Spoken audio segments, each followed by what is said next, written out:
In today's video, I'm going to teach you how to set OpenOffice as the default app for Word, PowerPoint, and spreadsheet files.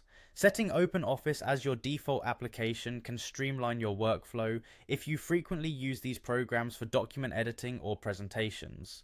We'll walk you through the steps to ensure that each time you open a Word document, PowerPoint presentation, or spreadsheet, it opens in OpenOffice by default, no fuss necessary.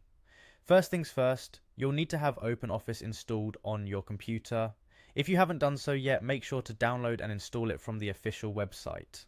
Once you've got OpenOffice ready to go, we can move to the settings. To start, go ahead and hit that Windows key on your keyboard. This will open up your Start menu, which is where you'll be able to search for various settings and applications on your computer.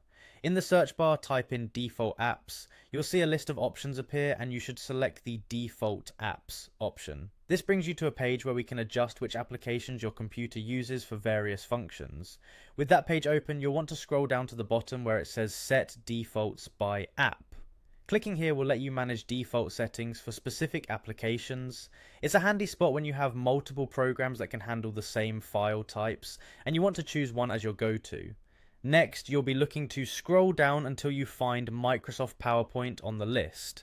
This might seem a little strange since we're aiming to use OpenOffice, but what we're doing here is accessing the file types usually associated with PowerPoint so that we can attach them to OpenOffice.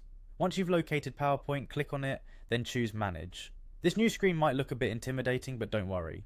What you'll see here are the different file formats typically opened by PowerPoint, like .pptx and .ppt files, among others. You'll need to click each of those file types and change the default program.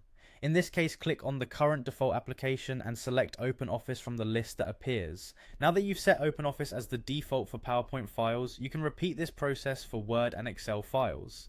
These steps will be similar. Find the corresponding app, manage the file types, and switch them over to OpenOffice.